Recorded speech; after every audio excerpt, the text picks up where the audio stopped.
Good night and welcome to the Mindful Life 206. I'm your host Nathan Springer. Thank you for being here. This is the Mindful Life.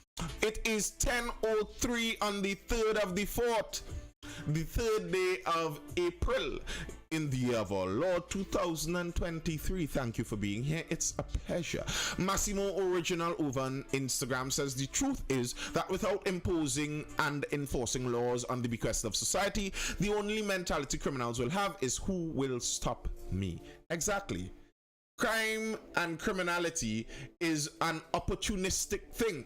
Many criminals do it because they have the opportunity to do it. If they don't have the opportunity to do it, they will not do it. Kilvon says a portion of the society are bad apples. We have the police to pick them. Listen, Kilvon, I gave an example about that.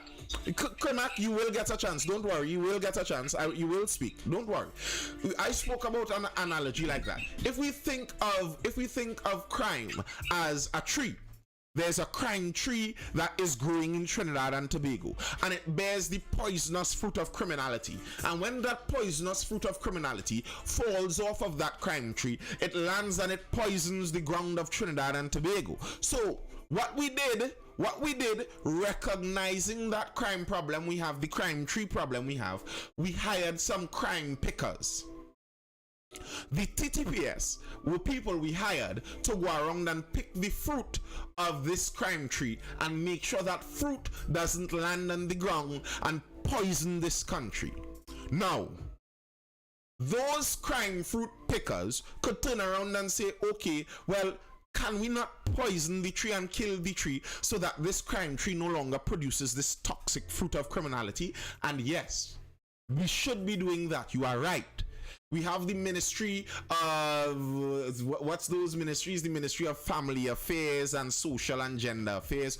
That's what those ministries are supposed to do. Those ministries are supposed to be out there trying to cut down this crime tree from the root. They're working on experiments to take off the bark. Don't forget that roots run deep. Yes, Coskel Mine. Yes, they do. But we have other agencies that are supposed to be doing that in society. Hopefully, theoretically. The religious institutions, hopefully, theoretically, they are working on uprooting some of those roots, following the roots down to the depths in the soil and getting rid of it. Okay, right. Grand. But at the same time, while we're doing that in the society, or while we hope we're doing that, we have these fruit pickers. You're supposed to be collecting these fruit.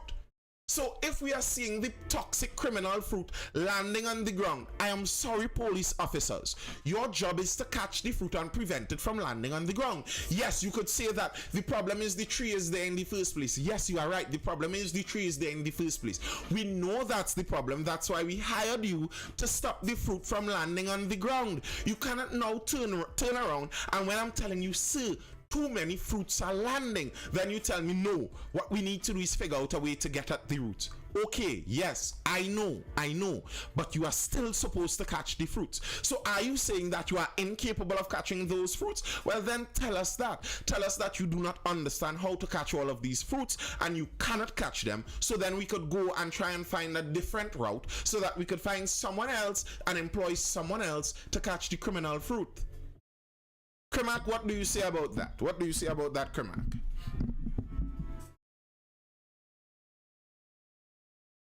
Good night, everybody. Good night. Nathan, what is saying there is half truths. Because from when I read papers and all these things, I read papers, I watch social media, police catching the criminals and them and put them before the courts. But it's the court that's failing us and releasing these persons. Because how could somebody have 20 priors or have firearm offenses and then have a next firearm offenses and then they get in bail? So you can't say the police is because of the low detection rate, which I do not agree, because it has plenty things that impact low detection rate. Because if I catch a person and then 10 years down the road, the trial being heard, you can't say that the evidence being skewed. You're right. So you can't say but they can't say that and it's not an alright, but they're giving half truths. They are not going deep into it. It's not just, is it a rare rabbit hole? You're right. To follow along with the analogy. to follow along with the analogy that I'm giving, what you're saying is that when the police do collect this toxic criminal fruit and they put it in where they're supposed to put it, the people in charge of getting rid of the toxic fruit are letting the fruit back out. I understand that and I don't deny that at all. However, I am saying that this... I am saying that the starting point of it, is the collection of the fruit. So if we're looking at the poison problem, you must understand in this society, the starting point would be the fruit collection. That's what everyone is going to focus on. Now, don't get me wrong. I was not only going to stay there because almost all of the, you could probably mute your mic for the while, almost all of the articles I have pulled up for today are actually articles that complain about our justice system. And here, let me finish the argument first, and I'll tell you why I think the police do. And it's not the police themselves as in the individuals, but policing has a part to play. Let me go to an article that explains the problem I'll tell you with policing in this country and why policing, even from the point of the Minister of National Security, they have some problems to fix, even in that are obvious. Okay. Uptick in larceny of motor vehicles, says Alexander. Police have noticed an increase in reports of larceny of motor vehicles, as well as an upsurge in violence associated with this type of robbery, which in recent times has led to murder. Yesterday, Senior Superintendent Roger Alexander said the police service has noticed an uptick in the number of reports of larceny of motor vehicles, as well as the violence attached to such robberies. In the past, he said, there would have been such reports of violence during reports of robberies, whether it be shootings or murders, but they're noticing an increase in that.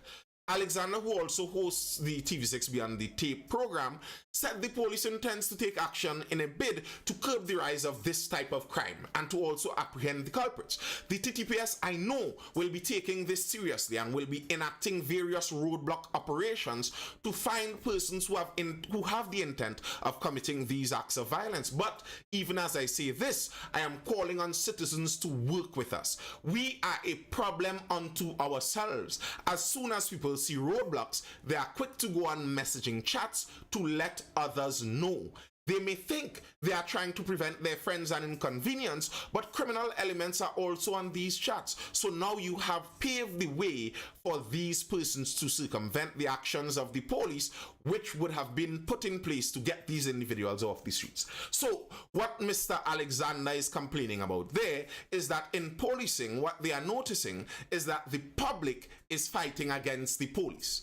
They're noticing that problem. And here's the thing I will say on this. People's behavior, the way people's behavior is chosen, is based on incentive. You want to control what people do, you control the incentives you give them. So, if you have a lack of trust between the population and your police, I would say that's a policy reason. The reason there's that lack of trust is a policy reason. Let's examine this. The roadblocks that Superintendent Alexander was talking about there. Why do people sell out roadblocks to their friends and family in Trinidad and Tobago? Why? Because if a roadblock stops 100 people in this country, 99 of the 100 people stopped are going to be regular citizens being harassed for minor fickle nonsense that has nothing to do with making Trinidad and Tobago safer. A slightly smooth tire, bad suspension from the bad roads, a little chip in your windscreen, and you're going to be or the extortion inspection that you all who were in the live last couple of weeks that know I got a ticket for that nonsense, that plain out nonsense. Those are the reasons. 99% of the people harassed in a roadblock are regular citizens who do nothing to make Trinidad and Tobago a worse place. So when I look at this, I am saying, okay, the cost of me finding the one criminal out of the 100 in Trinidad and Tobago is harassing and stealing the money of 99 regular citizens. Is that a cost I am willing to pay as a country? Well, Maybe not, especially when I know the one criminal that they do catch, the one person who is in fact making Trinidad and Tobago a more violent place that they do catch in this roadblock. He's going to be out by next week on bail, doing the same thing again. So why would I want to sacrifice my friends and family? Why would I want to sacrifice my friends and family to a roadblock to catch one criminal who is going to be back out? And what that actually does is it decreases the trust between the police service and the regular civilians. When civilians see a roadblock, they don't see people trying to make the country safer. They see tax collection. That roadblock is a tax collection roadblock. We are in Robin Hood days here. If you read the story of Robin Hood, Robin Hood was the outlaw. Robin Hood was the outlaw, and the citizens of the country trusted Robin Hood more than law enforcement. I always point this out. When you read the story of Robin Hood and you see Robin Hood and his merry men in their tights going through the forest, shooting their arrows and killing people, the people they were killing were the police of the day. When Robin Hood was fighting people, who he was fighting was the police of the day, the legal law enforcement of the day. They were legally enforcing the laws as stipulated by the politicians of the day. King John said that, well, we have to collect more taxes. So the sheriff of Nottingham and his band of law enforcement agents went out to collect more taxes. They were just going out to collect the tickets as the government told them to do. And Robin Hood started killing them. Yes, he was fighting the literal sheriff and his men. So understand this. If you are a law enforcement agent right now, you are part of the law enforcement agency in Trinidad and Tobago. When you act as a tax collector for the government, you are putting yourself as the bad guy in Robin Hood. That's the position you are putting yourself as. Now, I am not saying that anyone should try to be Robin Hood and do that. I am not saying that. But I'm saying that's the position you are putting yourself in. And then... Yeah, Kermac, yeah, let me hear you. But Nathan, what you're saying, right? The police officers are there to enforce the law, correct? Yeah. Correct. So then if the officers don't enforce the law, that means they're breaking the law themselves. They're not doing the job. They're not doing the duties and responsibility, correct? Do law enforcement, do police, answer this. I am answering you. I will answer you. Do police enforce all laws? So that's what you ask is a twofold. Because if people then frustrated, listener, and people then frustrated with police enforcing the traffic laws. Let's use the traffic laws. So imagine if we enforce all laws, how the population will feel, how the population will survive. So at the end of the day, the police doing the job, but yet they're being deemed bad guys for doing the job. But I want to show you this, right? Instead of focusing on the police that enforcing the traffic laws, why don't you focus on the institution that making the laws for the police to enforce? Because to me, they put the cart before the horse. But then we have to do our duties. Are you understanding? So then if it tells us we have to do this, we have to do it. But the people who make the laws, those are the ones they have to say, hey, no, you can't make this law because, like, for instance, you demerit points and you're paying a fine. To me, that is very harsh because have people that, to make an even dollar, to break even at the end of the month, they have to pull bull. They have to work PH.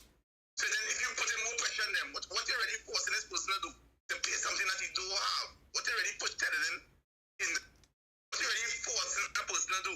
See, you know what it is, a holistic way. And I agree. You know, Kermac, what you're saying there, I agree with. Here's where I'll put a little balance in this.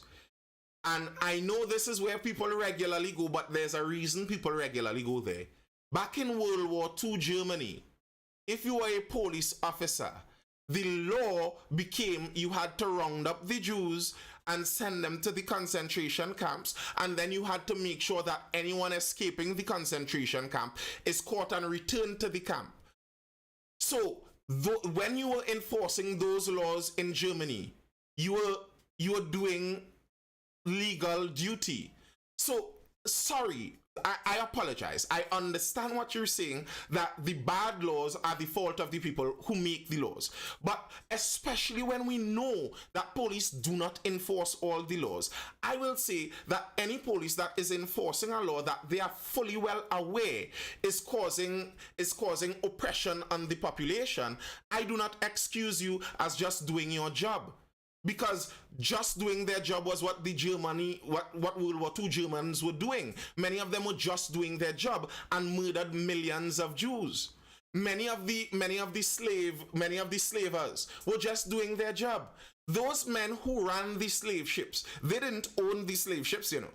They were just being paid to do a job. Someone hired me in England, put me on a ship, tell me sail to the west coast of Africa, pick up cargo, carry it to the West Indies, drop the cargo, pick up cargo there, bring it back to England, and I will be paid. Well, you pay me and I do my job. What the cargo is inconsequential to me. That's up to the higher ups. You know, that's the law. I am just doing what I'm paid to do. And you understand that does not really add up. That does not really add up. And I understand, I agree. And I agree with what you're saying, that also we should be aiming at those that write the laws. Also, I am not saying that we should be aiming at them instead, because the reality is, if we take off the executory arm of bad legislators, if the racist slavers had no one to carry out their orders, there would be no slave trade. If Mr. Adolf Hitler in 1940s had no German who would carry out his evil orders, there would be no Holocaust. You understand that? If in the Jim Crow South in the 1960s, when they were fighting for civil rights, none of those police obeyed their racist governors and their racist mayors to whip the people who were fighting for them, there wouldn't be the riots of the civil rights movement. Those things were created by order followers who followed orders that were evil. And I am sorry, but that does not absolve you from the evil of the orders. I don't see how that can be. And you're saying you're following orders and etc., etc. You have to do your job and enforce the law. But even so, you have a moral compass. The ticket I got, Mr. Crimack, Mr. Officer, the ticket I got, they gave me that ticket right in front of the worst road probably in Central. And when I asked the police, are they proud of that job? You know, they said, yes, they are. So I am sorry. I blame those police for doing evil actions. They are evil people. That's not someone just doing their job, trying to make the society better. They don't care about the society being better. They would take money to do anything. If today or tomorrow a politician came into power and wanted to change this country into a hellscape, probably 75% of the police would willingly work for them and do it. And that does not show us credit on you. That's not you just doing your job. That's you taking money to be evil. You are a henchman, not a protector if you do that. If you do that, you are a henchman, not a protector. Do you disagree with that, Crimack? Where do you disagree with that?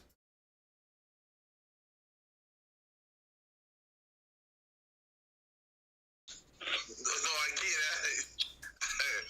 If you understand the whole dynamics of speaking things out of emotions, and people have the right to have their own opinion and perspective. But when you say something like 75% will work for the person, you can't say that. We can't say that. We don't know what's going on. We don't know, because you're saying the police officers don't have to do it. But you know they don't do it. They have something called neglect of duty. They can be charged for that. So what you're trying to say, the officers should risk their livelihood for you breaking the law? Then everybody can give discretion. Oh. But the same people that they use discretion and they give them apply, the same people want to know, hey, the police officers joke, yes, and they setting up bad precedents. So at the end of the day, the citizens, at the end of the day, I believe, is an ever-ending cycle, and it's the education and morals and values play a big, huge role. Oh, morals and values do. Krimak, you didn't answer my question, Krimak, you're beating around the bush, Krimak. Go to the Nazis, go to the slavers. If you obey an evil instruction, are you an evil person, Krimak?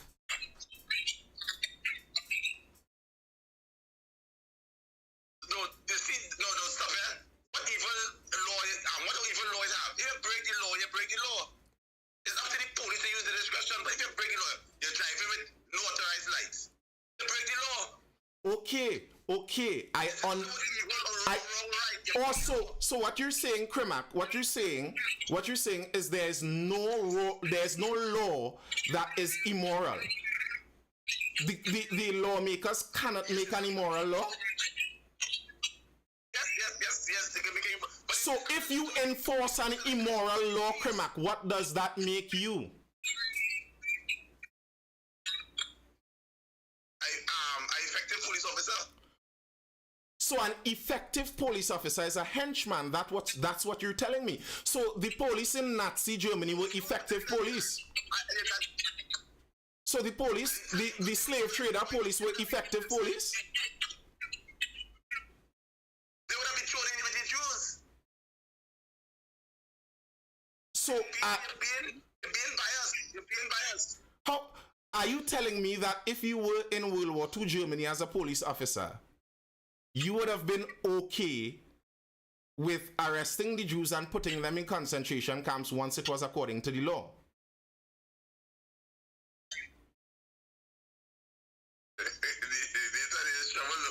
I am asking a question. You're a police officer.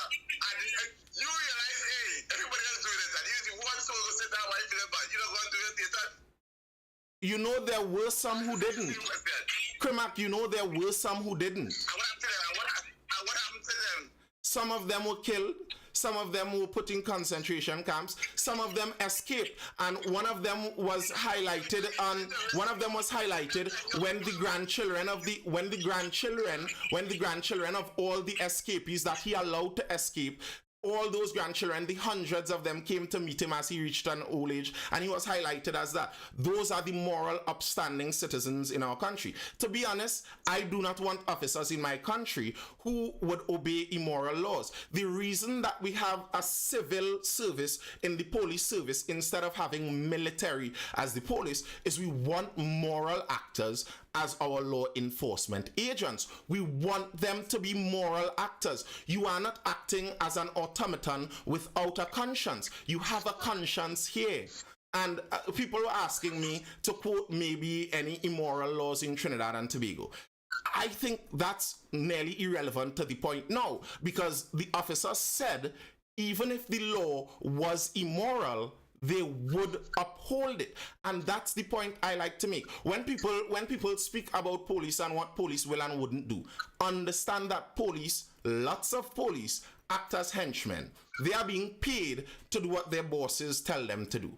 And anything the bosses tell them to do, even so much as killing babies, many will, as they did in many of the wars before. Let me hear you, Positive Radiation. Nathan, I think I'll have to disagree with you tonight in some Great. areas. That's great. You're walking down a two-edged sword. Reason being, I know a number of officers, a number of my friends involved in the service. And if I get the opportunity to go in the service and I meet the requirements, I would. However, what I think we have in a challenge with is we need to look at the oaths that they take on office, the legality of being a police officer, one of the things we need to look into. Because you might say, yes, it's easy to go against an immoral law. I didn't say it's easy. I didn't say it's easy. But based on the challenge or the requirements of becoming a police officer, it might be challenging. It's the same thing from the defense force. They operate on a military law as well as civilian law. So there may be elements of it that we generally do not know. Two, I think when it comes to legality and law, there are so many irrelevant laws, so many ridiculous laws that we, the public, generally don't know. I embarked on a journey with a friend of mine a couple of years ago to begin to go through the most common laws I would find, which is the Summary Offences Act. And we found some kind of things then that it was ridiculous. And from going through it now, you understand why we say we need constitutional reform and we need legal review. However, as I said, these officers and all don't know some of these laws. If you are more versed in the laws, you can question some of these officers.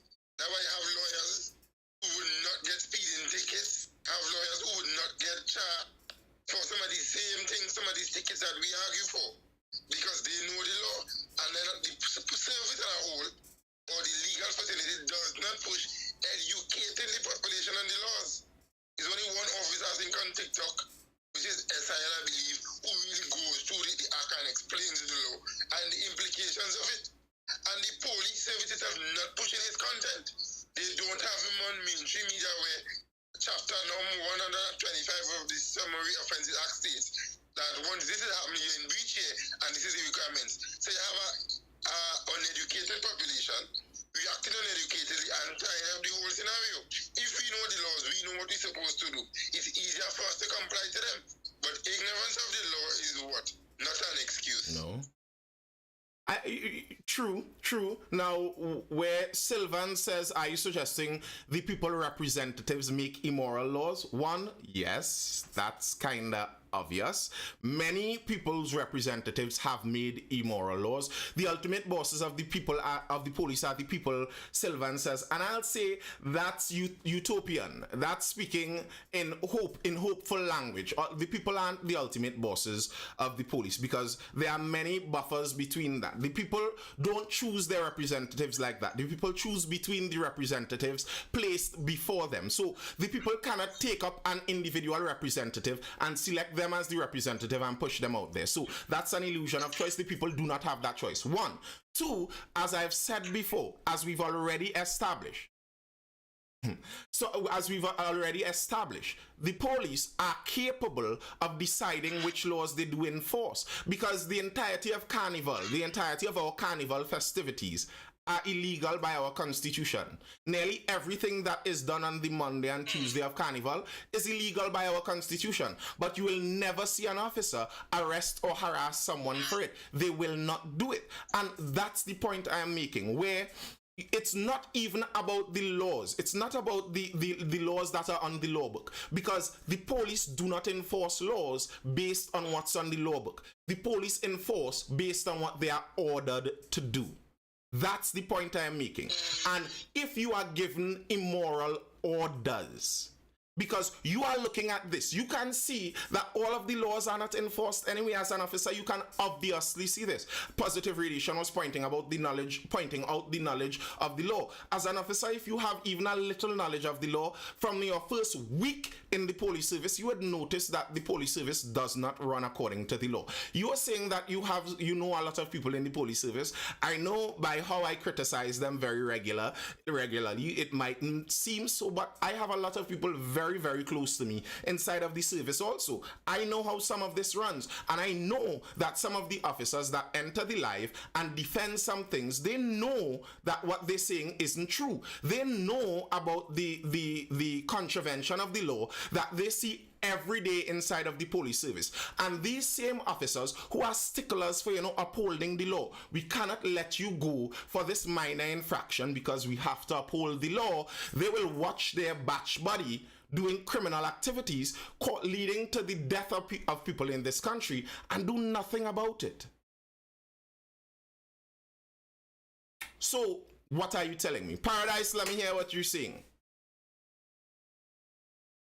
Well, Nathan, I just wanted to know why isn't the people given opportunity to contribute towards the lawmaking of the country, just as how we contribute to elections by electing representatives and so on. Why aren't we involved in these lawmaking decisions?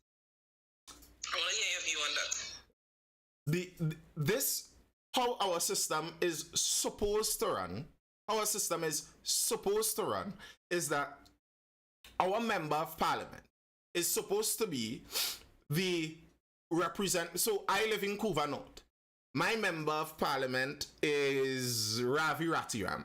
he is supposed to have constituency offices throughout the constituency of Couva North, and those constituency offices have workers who listen to the pulse of the people in the constituency.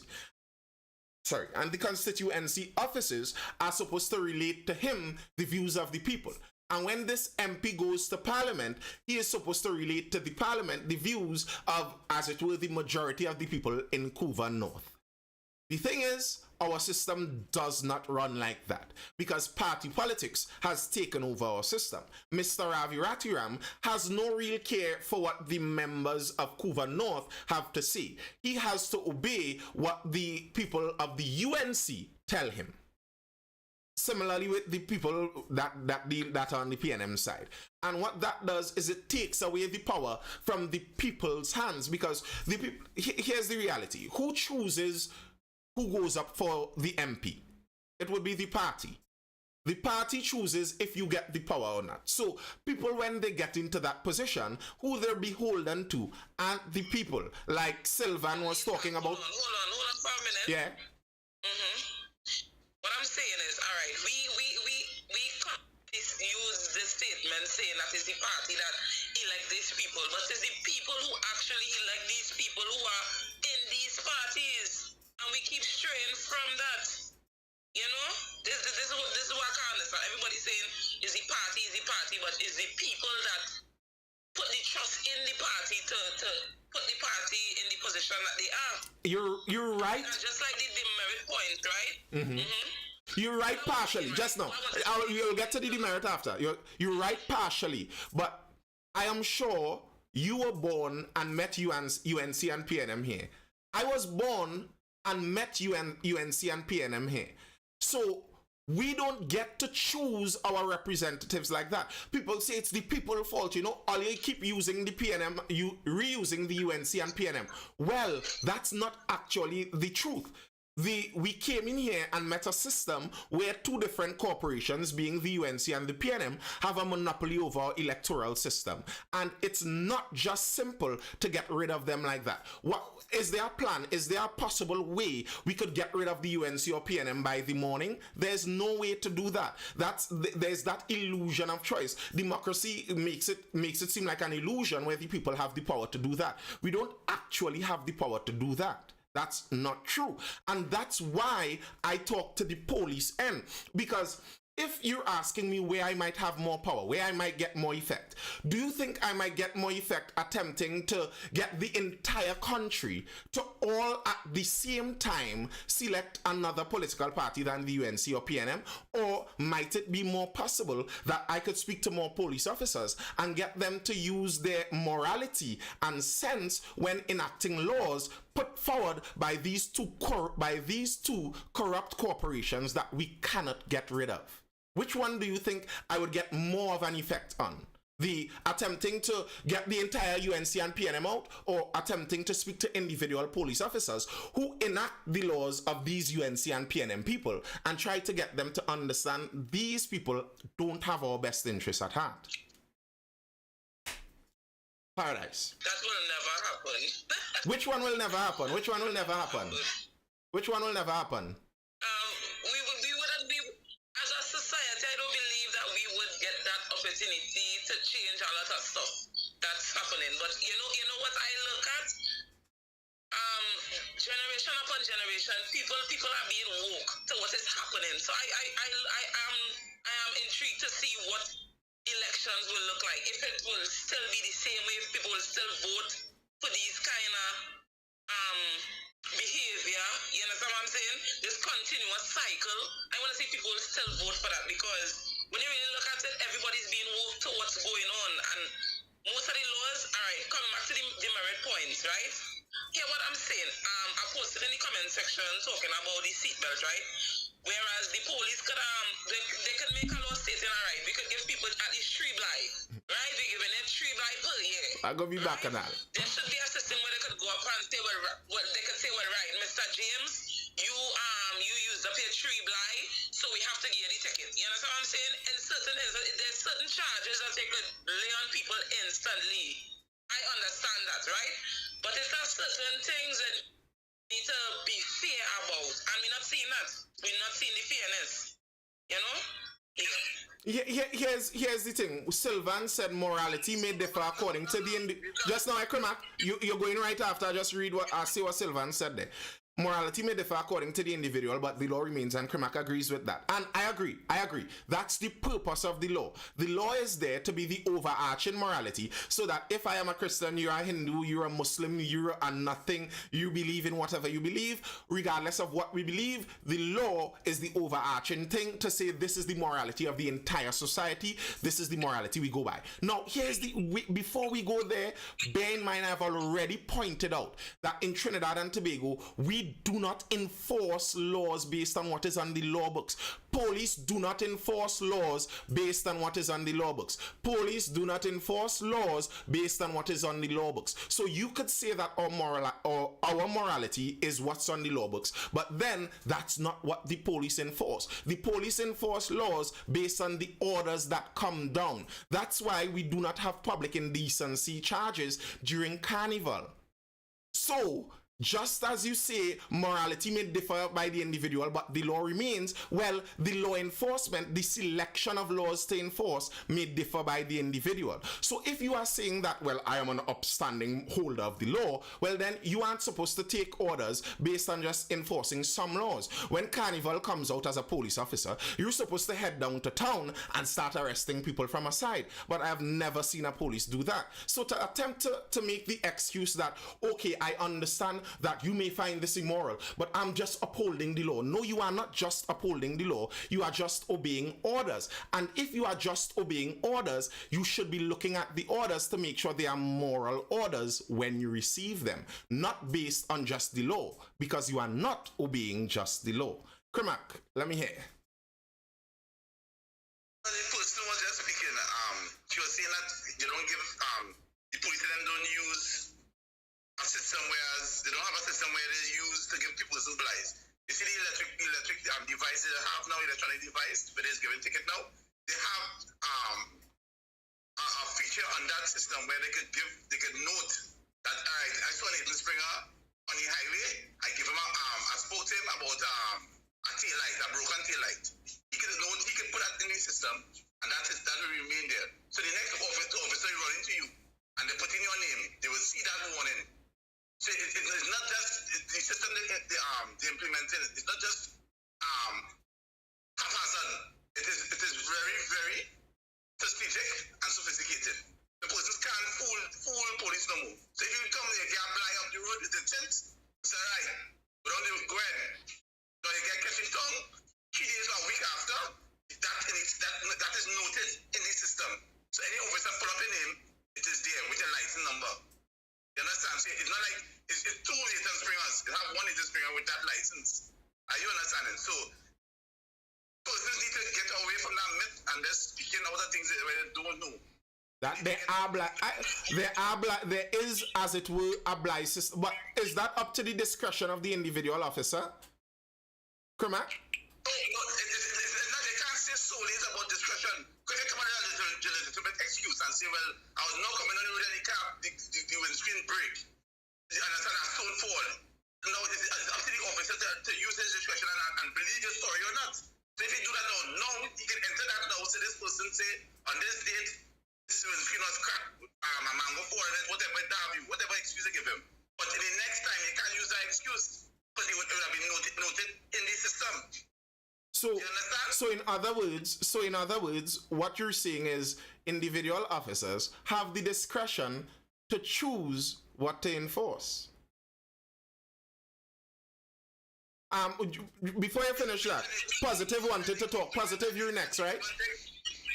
They keep taking my words and twisting it. It's not about you.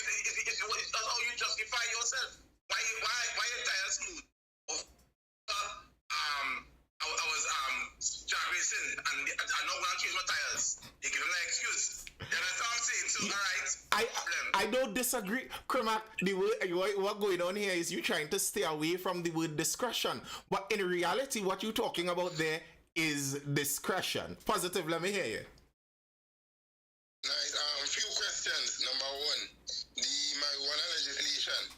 It clearly states from my reading, you're not supposed to use or smoke marijuana in public places. half of the beaches in this country are stink with weed. They with weed. You're walking up and down with your children, it's stink with weed. It's so bad where if I know I have to do some test or some drug test or find for any force, I stay away from the beaches because it's going to get into my system. But we're not seeing police running in these places and arresting them for using marijuana in public places, one. Two, we're also looking at legislation and the way they implement it. With this new quote-unquote blind system, according to CRIMAC, if you stop me on the highway, let's say by Grand Bazaar, and I explain this problem to you, I am stopped in Shogonas by another officer, I give the same excuse. What could avoid me from being stopped by the third officer by Preside Highway and him not charging me for that same incident? From what, if I understand what Krimak said properly, when the person at Grand Bazaar stops you, they note it in the system already. So when the person at Kunupe or Shogunas or wherever stops you, they will see it blip in the system that you were just stopped 10 minutes ago for the same problem. So they're supposed to understand that, well, you were stopped for the same problem. That's the reason here you are on the same journey. Because I suppose when it highlights the blight given, it would highlight when it was given too. Right. It will highlight. So they down there would know. Well said. Let me also get in one more. Let me get in one more concern as well too. We're speaking about immoral or ridiculous law. Just now, Paradise. Let Positive finish and then you'd go. The camouflage law is ridiculous and immoral. That's an next law because you are not going to steal something in red or bright orange or pink camouflage. In any sort that doesn't make sense and it is immoral. If you tell me the colors used by the security forces, I will be a little more reasonable, even though we know those colors still leaking out to the general public. But what I'm saying is, some of these laws, it's not easy to find ridiculous laws on the books. It's not hard to just use common sense and realize this regulation does not make sense. And to move away from Paradise, you next, but to move away a little from just lixing the police, a discussion I had, the last conversation I had with the TTMA CEO, we were talking about that. This what we are talking about here, what all of us are talking about here, including Krimak and the officers in the live and stuff. This is supposed to be what Parliament is about. They're not supposed to be there bad talking each other and talking about who dog and who cat and all this nonsense, you know. They're supposed to be there discussing the legality of things in Trinidad and Tobago, the legislative framework. They are our lawmakers. There shouldn't be laws on our books from 1960 that don't make sense because we have had politicians since 1960. Every year since 1960, our parliament has been full. So how is it we still have laws since the 1960s that make no sense in current date? That does not add up to me. That really does not add up. And people ask about immoral laws. Let me show you, because I made this example before, and I'll show you an example right in the Caribbean here. Jamaica recently tried to implement their car seat laws. And the idea of this law, you need to understand the idea of laws and how laws work. So any law that attempts to protect me from me is a law that's going down a dangerous path, because that's the same bacchanal that COVID created. Seatbelt laws are strange. To be very honest, seatbelt laws are very strange. I don't agree with seatbelt laws based on political ideology. I don't think the government has business trying to protect me from me. That's not the government's business. But anyway, to get back to Jamaica, they tried to implement a car seat law like we have in Trinidad here, where any child under a certain age must be in a car seat. Must be in a car seat, or else you'd have to pay fines. Now, the population of Jamaica realized that, well, we still have a lot of taxi service. We still have a lot of taxi service. I cannot walk with a car seat and a base for my 2-year-old every taxi I walk in. And the taxi men recognize, well, I cannot afford to pay a ticket every time mums come to carry her child to the health center in the taxi. So this law does not make sense in the Jamaican context. Yes, the United States implemented this law, and it's all so cute and beautiful. No way should a little baby should be at risk of dying in a traffic accident. Maybe not. But is the exchange for that charging every poor person who attempts to travel with their baby? So the example I draw to juxtapose that is the inspection example we have in Trinidad and Tobago here, where basically to have an inspection you have to have a tip-top working vehicle. I've seen inspections where the sprayer for your windshield, the thing to wet your windshield and clean it, if that's not working, you don't get your inspection passed. So what is that really testing? When you check for something like that, what does it test? Well, it tests your wealth level. So are you saying that you believe a law, a legal framework should be in such a way that anyone under a certain wealth level should not be able to exist within the transit of Trinidad and Tobago? Really? Is that the rule that we want? And now I understand another officer previously in life highlighted that some of these laws came into place because of Arrive Alive. It's not like the police wanted these laws per se. Some people in society attempted to make the society more secure and safe and created a more bondaged society. Yeah, Paradise, what were you going to say? Well, nice. I'd like to lastly say that, I hope that one day the people get involved in these major legislations that these government officials just messing us up. Like, for instance, I think it's 65 with the pension and that kind of vibes. They need to get people the country opinion on this before they actually pass it out, which is the 65, I think it's pension. Yeah. We need to be involved in them thing. Right? They have a blessed night. And Krimak, to go back to some of the grouses with your way. And don't get me wrong, I am not one who say like we don't need police and get rid. I need police. If something goes wrong, I call the police. So don't get me wrong, I'm not saying we don't need police, but upsets things we could tweak. We could I think we as citizens, we don't need the politicians. Between me and the police, we could make this place a better place. The police sometimes they talk about the laws and what's over and what you have to enforce and things. I remember when the police didn't like what was happening to them. Remember that day of total policing? Anybody remembers that? But Nathan, I mentioned it in the live earlier. I probably didn't read it. I probably didn't read it. Anybody remembers that? Where, the police basically shut down the country? In other words, when something didn't go their way, they were willing to make a moral stance and change how they regularly do policing to change things to help them. That's just selfishness, really and truly. Nathan, 2 points again came up, and this was one of my biggest growls. The president of the police social and something union. Welfare. I remember he always defends officers, hands down, and all of that. And I see rules, I can't remember the details of it, and I was saying, why in this situation he's not saying that the police officers should be exposed for their wrongdoing. He's saying they still need to be protected. And it was clear in the eyes of the public, these officers committed wrong. The court ruled that these officers made errors. He's still saying protect them. Why? If you want to be covered under the ambit of the law, work within the remit of the law. Anything that is beyond what covers you legally, you let your higher-ups give you clearance to do.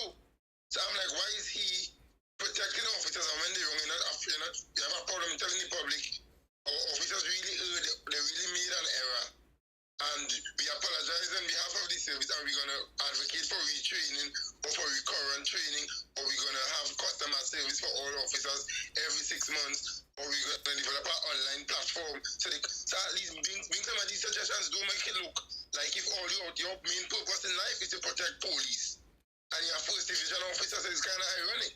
Yeah. Next point, and I know Paradise is making mention of the governance system. I am one always advocate for referendum laws.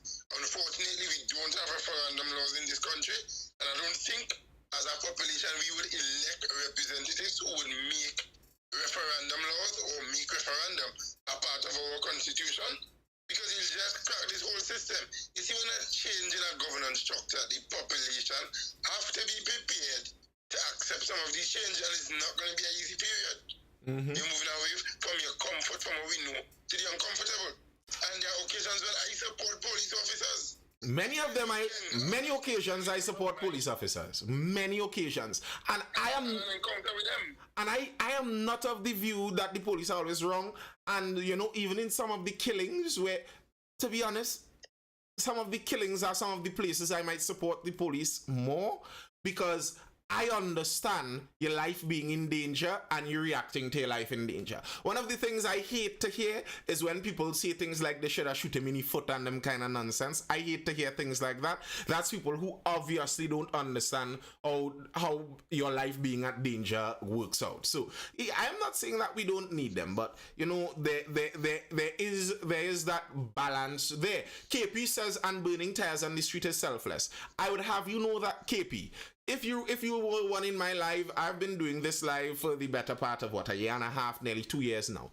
I have never once pushed for that kind of protest, and there have been people asking for it. And if anyone has been in my life for long enough, I don't even call for protests. The reason being, I have recognized that protests very often don't actually have solutions. You go and you burn tires, and even if you were trying to aim at this, you recognize someone within it took your aim and headed it in another direction. That's not what brings solutions. So I agree with you. That's not selfless either. So I'm not telling people to burn tires either. And not only that, most of the times these protesters, them, the very same persons who's suffering are the same persons being penalized again further. You know, if we don't bring solutions, it doesn't impact any persons or the powers that be to make a change. It impacts the same people that suffer. Correct, very correct. You're not hurting Dr. Rowley by burning tires there. So I don't agree with doing things like that. I often mention that on a societal level, you can't be surprised when things like that happen with frustrated people, because that's what frustrated people do.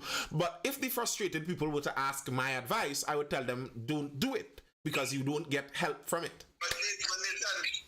The whole issue when you talk about the societal issue, that is where I stand. Putting blame on one institution, it is not, what I say, a conversation for productivity. It is reactive, and it is more negative. It will be more harmful than any kind of change that will happen in general. And you can see right now by the school violence, you can see how it's dwindling and getting worse. It's spiraling down. And I am saying we need to go back to the number one institution in society, which is the homes. We need to focus on the homes, True. the schools. Because I don't understand how a woman, a girl, could have bundles in her hair going to school. I don't understand that. Males going to school. Youths, males, the hair uncombed, the pants below the buttocks. And these people, these children coming to schools, how parents are allowing them to leave homes like that. You understand what I'm saying? So instead of focusing on saying that the police is responsible for crime, yes, we have a part to play, but we can only deal with crime after the fact. True. Society have a major part to play in crime. First thing first, people always see something. They always see something. Like, for instance, say a situation happened between police and so-called community leaders, community criminals, and they see. Police always see. Police wrong. Police should demand just so he develop I am. But when it comes to their own, doing their own, and in a sense people get killed that they never see. Correct. It's a conundrum that we need to start to get out of, and we can start to get out of that conundrum by targeting the younger ones. And you see the homes, we need to target the home. I find you should have a law that if a child do something and he's under 18, you should be fined a better bottom than Kremak, you don't find that Kremak, people argue against me saying that, you know. I have said that many times in this live, and people fight me on it. I regularly say this because and I hope again I'm saying it, and I hope people understand what I'm saying and not what I'm not saying.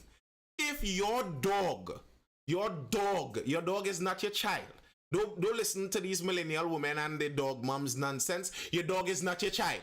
That's your pet. If your dog goes out and bites someone, you are held responsible for it.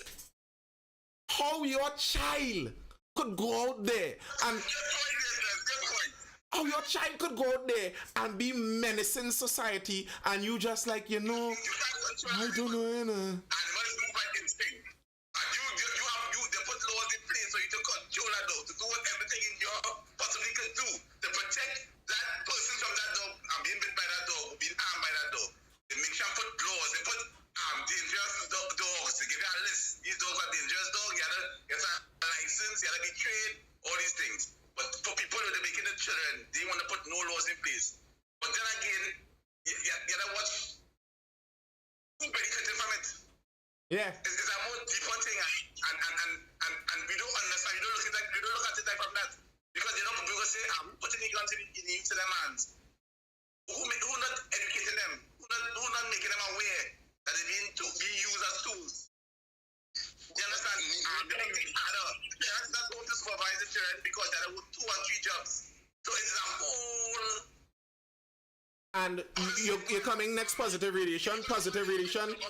Don't worry, Positive, you're coming next. But to comment on that, Krimak, 100% of what you're saying there, I agree.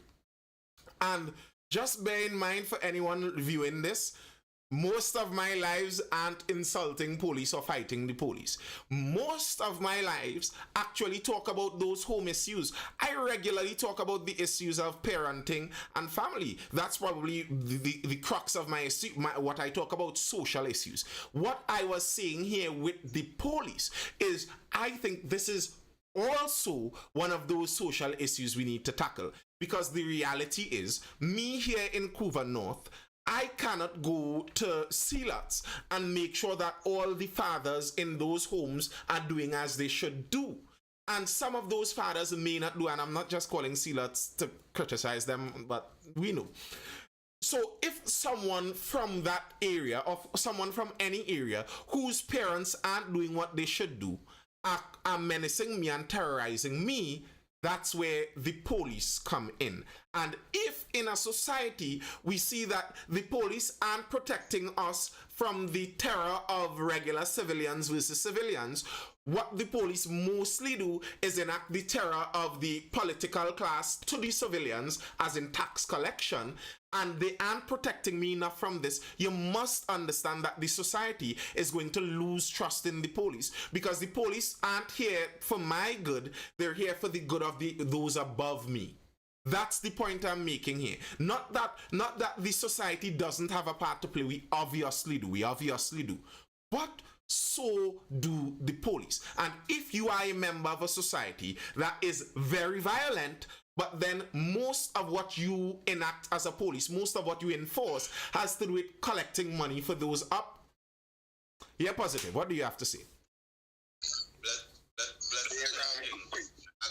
Oh yeah, Mr. Smooth, go ahead. You here a while. I thought you weren't talking. Go ahead. That's the Night Kings. I just had 2 little points I would have found out. Yeah, man. If a fish rotten from the head, how you expect the body to function? Why it is we not arresting the government for the genocide they're doing on the people, breaking the Nuremberg Code? They have no scientific data COVID-19 exists. Yeah. And the next point I want to ask is why it is only cheering for this referendum. Or they want to be able to recall certain constitutional laws, or because they want more authority so they could come and box somebody in the mouth if they find a speaker that type of way. These are 2 points I like to know about. All right. Well, with the Nuremberg Code and no evidence that COVID-19 exists, I don't know how to deal with that for you.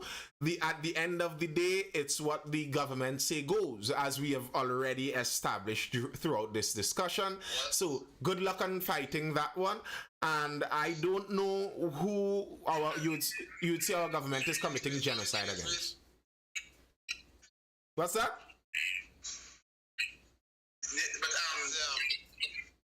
Go ahead, Mr. Smooth. Finish what you were saying. No, I wanted to repeat something you just said now. Mm-hmm. Because you say I don't. Is that what you say? Don't know? I don't know who they're committing genocide against. Smooth. You're sounding smooth. Vaccine that no scientific data on. I don't disagree with. Yeah. I don't necessarily disagree, but there is scientific data. But we could argue about that. But Smooth, you're sounding like you're enjoying. Smooth, you're sounding like you're enjoying some tetrahydrocannabinoid, and it's hitting nice. Personally, that's what it sounds like. You're on a cloud 9 right now, so. Why you say that? Yes. yes. Kermac, don't worry, you can talk. I'm just listening to what Kermac have to say there. Kermac, what you saying? Like you're going there. Positive, you had something to say there? Not a bit, but yeah, my contract to the forum that we were discussing. I remember when I came into the live tonight and I asked Rooney what was the topic, and she told me. My number one statement was, so we're going back to attacking one of the major economic drivers in Trinidad and Tobago. I would always say crime is an industry in this country. True. We need to tackle it from a business point of view. If you want to break down a business structure or dismantle or challenge a business organization, that is where you have to start from. You have to now look back at the structure, see who's the target audience, see who are the beneficiaries, see who are willing to pay forward, and then tackle it from there. Because let's be real, that the man and the young man who's spending 10, 15 years inside the prison walls, he cannot plan and commit and make some of these crimes alone. That's just the reality. So we need to tackle crime from an industrial point of view, one. Two, and as we were speaking to the government structure and governmental systems, how many of us on this live will take the time to look or to listen to a parliamentary debate? How many of us would even glimpse a copy of the Constitution? How many of us, when we hear... Okay, good, I don't need to finish. How many of us, when we hear legislation or laws passed, will literally look up to see what the white paper looks like, what the green paper looks like? So if you really examine the process, we can say, nah, we ain't thinking them parliamentarians wicked at this, that, but we're not taking time to go into the details. Because sometimes we don't go into the details, and they say, but this really ain't making sense. But we have a bunch of lawyers in parliament making laws with loopholes for when they leave parliament to make money off of. Just call the name and then now, positive, just call the name and then now. Yeah, Krim. What positive say there, I don't agree with it, because at the end of the day, a company can only strive if they have workers. And this is where parents come in. I will always go back to the main, you understand, the foundation, institution within the family. I will always go back to that. They have a theory out there, routine activity theory. It speaks about three elements for a crime to happen, a crime to occur. They talk about the motivated offender, the suitable target, and the absence of a capable guardian. The absence of a capable guardian is like, for instance, the police. Police are wrong, a guard dog, camera. A suitable target is somebody soft. You know, they're walking aimlessly in town, they're walking on George Street, a big gold chain, a suitable candidate. Now, a motivated offender could be anybody. Somebody need milk for their family, educated child, a child with less supervision. If you take away any one of these elements, there will be no crime. There will be no offense, because at the end of the day, we don't have a suitable target. The motivated and the lack of guardianship, it was not a suitable target. A crime can occur. If you take away the motivated offender, a suitable target, lack of guardianship, nothing can occur still because you don't have the motivated offender. So at the end of the day, we like to blame, you know, this blame game. At the end of the day, if you educate your child or your children. What's the name of the theory again? Let me get the name again. Routine activity theory. Routine activity theory. I like that. Right? I want to make this clear. Math don't mean anything like criminal, eh? Criminality. It doesn't do that. It is criminality. That is where I get my degree and we'll kill our bastards. Yeah. But the whole thing about it, routine activity theory speaks to plenty things. And another thing I want to say too, I don't want to say this to the guys, don't want to tell you if I forget. We like to take a lot of things from America and these so-called first world countries and apply it right in our country, but our culture, the sense that we have here is much different. We like to take it wholesale and implement it. One of the issues that when you try to lose themselves, mostly, not when a camera take away cover punishment and RI, you see when children authority came into being and juvenile court and this sign on to the treaty and these things, it have some things that it just don't make sense because America in a mess. Correct. But we have to be taking policies from them. Correct. Implementing it down. Oh God, man. Oh, when you get serious, But was it white? Is it correct? Kermac, Is it right? Kermac, was it last week, Friday or Thursday, one of those last days, I was speaking about this exact same thing. The way how most of our laws seem to be copy and pasted from other Western world powers. And we need to look at their societies and the direction their societies are headed in and decide to ourselves, do we want to head in the same direction they are headed? And if we don't want to head in the same direction they are headed, why are we doing the same things they are doing? And one of the problems we regularly have is we do not check to see if things work. And I always say this, and I always like to say it to keep it in people's mind because it's something that's regularly in the schools. Sex ed in schools. The purpose of sex ed in schools was to stop the teenage pregnancy scourge that started to pop up after they freed sex in the 60s, and teenage pregnancy started to pop up in the 80s and 90s. And we were having negative results from the young people's sexuality. Can we look at sexual education and say that since we introduce sex education into schools, the children are becoming better behaved in their sexuality? And if they are not, then why is it there? No, but I'm just saying this, right? Nothing wrong with trying something, but you don't revisit it. They just drop it there. Yeah, we don't check to see if it works. Evaluate the policy. No one does that. And it's everything in Trinidad today, wow, so one system's there to be utilized. But the thing about it is we revisiting and we evaluating of these policies and systems. Do that. We just implement it, spread us the money behind it, and that's it. We just leave it open. Like life support. Yeah. Missy, no. I think just now, Aroni, I know you're here a little while, sorry. I think sexual education is biology. I think a school should be teaching a child about sex from the biological science perspective. I do not want a sociologist teaching my child about sex and sexuality and how it relates to their humanity and the permissive sexual ideologies of Western culture, because that's what sex ed is. Sex ed isn't biology. Biology is biology. You could learn what the sexual organs are, you could learn their purpose, you could learn how they work, you could learn all of that in biology. And before Roni goes, right before Roni goes, to mention on the routine activity theory that I say I really like from what you were saying there, Krimak. I like that because I think that concisely puts it. It's like fire. That's why I like it. It's like a fire. It's like the fire triangle with the spark, oxygen, and fuel.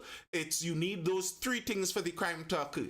And if you're trying to stop crime, you're trying to work on one of those three things. The strange thing is, in modern times, when you try to tell some people not to be a soft target, they call it victim blaming, which I find is a ridiculous concept. You're trying to get out the soft target aspect of it. And what I was trying to talk about is how we better work on the protection aspect, getting the protection in there. And I think the police may even have a factor to play on the motivated offender too. Because if every time the previous motivated offenders did this offense, they were caught and prosecuted, I understand that's not on the police. The prosecution side is not on the police. But if every time they did it, they were caught, you'd be less motivated to do it. I think some of the crime in Trinidad and Tobago, people could be motivated to do it because they have done it before. Yeah, Roni? Great, thank you. A few things. The theory that Mac was talking about now, obviously I do nothing about that because I didn't study that. But I I common sense. I have some girls. I'm in an old kid group by the way. On WhatsApp and stuff. We, they had to support one another. And I got real fire because I told these girls that, like when you leave in your house or you leave in your car, you just lock your door, you take all these precautions to protect your item. But when you go out, you don't protect yourself. You don't do anything to protect yourself. You're on your phone, you're wearing ridiculous clothes and all of these things. And I got real fire, like, oh my God, I could wear what I want to wear. Nobody's supposed to sexualize me and da-da-da-da-da. But as Kroma said, soft target.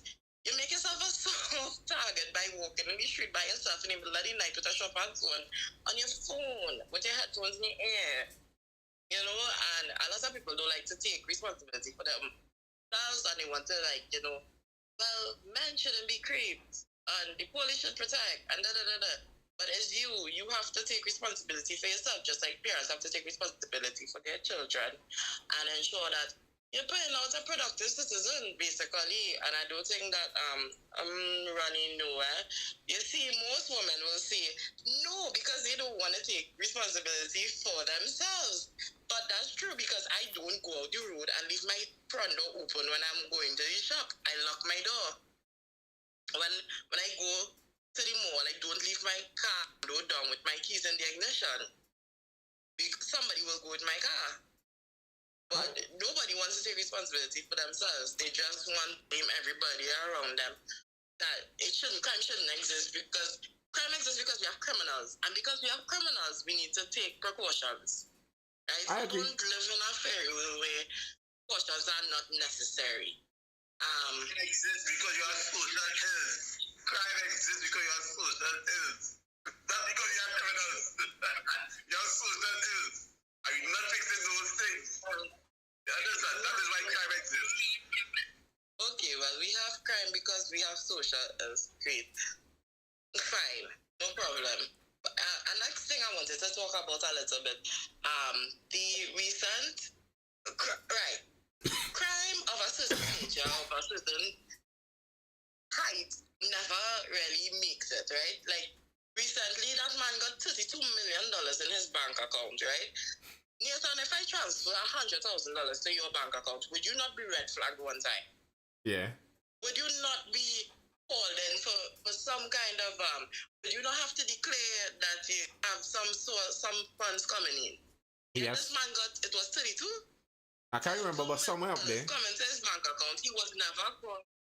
He was never called. He was never asked to fill out any form. Nobody didn't contact him to say, well, so you have come and see us. It wasn't that it came from the bank. It says the bank made an error and he spent out of it. The bank made an error. He deposited. I understand what you are saying. I know what you are saying. Let me what I'm saying. Any amount of money that money it came from the bank, yes, but it came into his account. Any amount of money coming into any account should be flagged over a certain amount. $32 million is not $100. You understand? Correct, you're right. $2 million. So I'm sure that should have triggered somebody. No, like somebody should have noticed that, like plenty of people, nobody said anything. The man was able to spend that money. You understand? It was one for a few weeks in his account, and nobody will notice. And yet, we have no idea who the bank is. We have no idea who the money belonged to in the first place. But the man is going to jail to spend about a year for $900,000, something like that, right? How much money he spent? Something like that, around $600,000, something like that. He's going to go to jail for, right? When nobody in the bank is going to have to answer why that money was in his account, how it reached there, and why nobody flagged it. Okay. And now I get the angle you're going at, and I kind of agree. The thing is, I could see why you charge the man, eh? I could see why you charge him. To be very honest, some people saying they should not charge the man. I see why they charge the man. Because... They shouldn't have, but I'm saying he's not the only person that needs right, well, that one I could agree with. Because on the man's side, I think you're supposed to know something going wrong. Like, I wake up in the morning and see a $32 million duffel bag of cash thrown over my fence in my yard, is my yard, I telling you, I am going to the police. No, probably if I find a 1,000 lying around, I'll take it. 32 million in a duffel bag in your yard? You taking that? You are dead. You trying to dead. 32 million is dead money. That is money that real people could get killed over. 32 million could probably wipe out your whole family in hired hits. No thanks. Let the police deal with that. Let it make national news. Let who owed it come and find it. So I think the man was unwise for spending that, and maybe not jail for a year, but some kind of punishment might be due to him. However, what you're saying there, Rooney, I think is 100% right. I think what happened there needs to be investigated. And the thing is, he would be investigated and might make his jail. But as you're saying, whatever caused that little discrepancy in the first place, because just as I was saying with the $32 million cash that is in my yard, I would like to know who dropped it in my yard and why. Where did that $32 million come from? The bank doesn't necessarily have 32 million in their pocket. Most of the money in the bank is other people's money. So where did the $32 million come from? Whose money was it? But regularly in society, you recognize banks above the law. Yeah, positive. I want to jump in, and I'm sharing this is a real situation that I encountered about 2 or 3 weeks before this scenario. I know of a lady in a particular community in Tobago. House was burnt severely. Having problems with getting lights, her grandchildren getting them back together. Came into our office in which I work, through her documents, identified that somebody transferred approximately 2 million Swiss francs into her account. I might have spent that one. Spent it in the office. Because it's foreign, I might have spent it. So, what happened? Luckily for me, I was able to identify that it was Swiss, based on the language. So, let's look at the situation now. Your house is severely burnt. You're having problems in bringing back your house to a state where it's livable. You have about 8 or 9 grandchildren who are actively going to school. Some people are having to write SE. You have to get back school books, technology tablets. In a case like that, it's understandable if the person would interfere with the finances. Correct. As I said, luckily for them and for me at the point in time, I knew someone who lives and has financial dealing in Switzerland. When I made a call concerning it, the instruction immediately was, do not touch a cent. Instruct the individual not to touch a cent. My colleague was like, boy, you good. And luckily, I said, what if the instructions is not to touch it, don't touch it. Yeah. Ironically, after speaking with the individual carried out our instructions. And it was interesting for me to 2 to 3 weeks after we had the same scenario in our own country with our local banking system. And my very same co-worker was like, boy, is that good thing you talk to me? Because I might have want to share that money too. Yeah. And I might get up in a foreign circumstance, which we know the legal implications would be a lot more. But I think what Ronnie was getting at is something we discussed last week, accountability. When we look at these systems, you can't blame the police when we have lawmakers making ridiculous laws. We can't blame the lawmakers because we put them there to make the laws. When they make decisions we don't like or we're not in favor of, we leave in it. If the corruption works in our favor, we allow it. The corruption works against us, we're ready to make a scene out of it. So it's like we always living our life with double standard. Correct. And it's that even as small as the primary school. Your child bring home something that does not belong to them. You ain't even, but that small thing that is a blessing from the Lord. When at that point you need to figure out who it is. You need to go back and have it sorted. 2 young men found a couple $100,000 during the October Carnival last year in Pigeon Point. 100,000 US. We saw how the whole country rallied behind them. They received national awards, accolades like rain. And persons were still telling them, adults. I can't remember the exact figure in US. I gotta get out the details that I want. But it was found, and persons were saying, but all that's stupid. One young man was from Compre and one was from Bishops. And you had adults who you would look to, telling them, but all that's stupid, all that's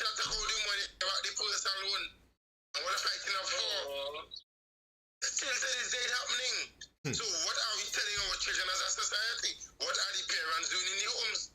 I know the days I cannot bring home nothing that don't belong to me. I don't match me. Me skin right back up to school and put it back where I find it. Correct. It don't matter the hour in the night. Or you go back the next morning and get it sorted. And if you don't find the owner, you better don't bring it back home in your parents' house.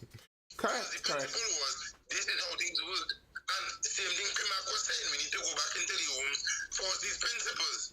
When you have children making children, and then children are taking time to instill principles, then you have these modern day hot girl grandmothers who they didn't take the time with their children, they're still taking them to their grandchildren. So it's in a whole societal collapse. And I feel it would be not Tobago now because Tobago never was known for them kind of thing. If your mother miss your grandmother ain't missing, and your tante down the road, she ain't missing neither. Yeah. But the family structure has. Yeah, go ahead. They have persons in society that hold in offices far too long. Because if things are working, so the mechanism not working, then they need to get more innovative ideas, proactive people, person with more willpower to change things. So certain posts like the Chief Justice, he needs to be moved.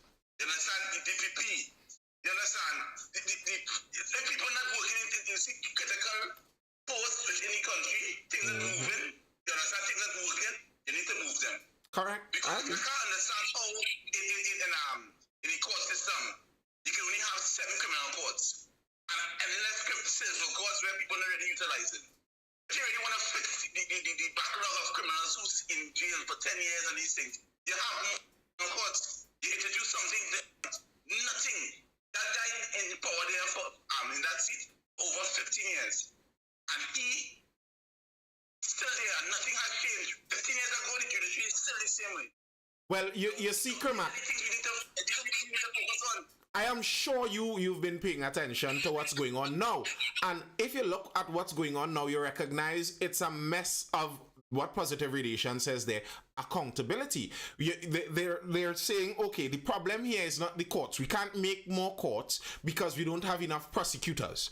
Well, who hires the prosecutors? Apparently, we can't get that answered clearly in Trinidad and Tobago. No one seems to clearly know the answer to who hires the prosecutors and what is the process for hiring them. Because every year, we have new lawyers being made in Trinidad and Tobago. I am 100% certain Trinidad and Tobago doesn't have a shortage of people graduating out of law degrees.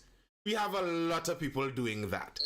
But for some strange reason, we do not have that transference from the people with the law degrees to being prosecutors. And I don't think it's money. I don't think Trinidad has a money problem to hire prosecutors. I'm sorry, I don't think that's the issue. But for some strange reason, no one really knows the answer. It reminds me of UE, I always talk about this. UE, every year you register for UE. Those of you who went to university, those of you who still have it ahead of you, prepare for the nightmare that it is. Every year for registration, no one really knows what the process is. You go and talk to the person. Who are you? I am the official in charge of registration. Okay, so what's the next step in the process? I'm not sure, I think you have to go and ask that one. And then after you go and ask that one, they send you to ask that one. Go to your faculty building. No. Your faculty building is the wrong place. Go to the admin building. The admin sends you to your dean, and then the dean sends you to your and then the dean sends you to... And it's the same nonsense we're seeing in this year. The same bureaucratic nonsense. No one knows who is supposed to hire the extra lawyers, the extra prosecutors. So now we are short on prosecutors, and we have no one to blame for it. We can't point our fingers at the DPP. The DPP says, I'm sorry, I don't hire my own staff. Who created that law in the first place? I was saying that the other day. The HR is supposed to be under the same department. Don't split up the HR and say that you're doing that to help make sure no corruption. No. Allow the DPP to hire his staff. Allow him to have his own HR department because evidently the way it is right now is not functioning. Among lawyers, they say civil is more lucrative. Of course, civil is more lucrative, but criminal is way more important. The civil one isn't as important as the criminal to me. Yeah. But as I said a couple of weeks ago, the universities are business. Correct. All they care about is chilling out a certain amount of students and making a certain amount of money and collecting fees. So, how to put it, this is a whole structure. Latest Kermac, it was nice, man. It was nice. Go ahead, positive. So it's something that I think we miss it because the whole public need to be reviewed and need to be readjusted. Because if you're not functioning, you go in the private sector, if you go to work and you're always late, eventually you're going to get a couple warning letters followed by a dismissal. Why? Because they believe in productivity and getting things done. I didn't even see when Rhea pop in. You have a lame public service. When you have public servants that could walk in at 9 o'clock and they can't tell me nothing. And but you is you to talk to me. But you know it's me. You can't send me home just so you have to pay me off. And when they get that kind of approach and attitude and the law protects them, there is nothing nobody else could do. And I think it's the same problem we're having, even because we can't trust the police when they have a justice system that's falling apart. When you look at the prison system, it's profitable to an elitist group of persons. And then you have me just incarcerated and doing nothing with my life. No restorative justice system. When I come out, I'm going straight back into the criminality. So it's a whole cycle that we had to break. And I will share this interestingly though. Sometimes, and I probably might be saying this too much on the live, some politicians sometimes for things that they really can't change. Because if you look at the Empower TT program, and they're now beginning to roll out the M zones, and they look at the initiative and the mindset behind it, it is correct. However, the problem is the follow-up. They could only go so far. They could only train a particular amount of young men, provide them with the assistance. Obviously, you're not going to get instantaneous change. But I am sure out of the 900 and something that would have graduated earlier in the last month, a number of them are employed. A number of these guys, I would have gone through the program with them and I could tell you they have good intentions. I could tell you, put them in the correct environment with the right people are wrong.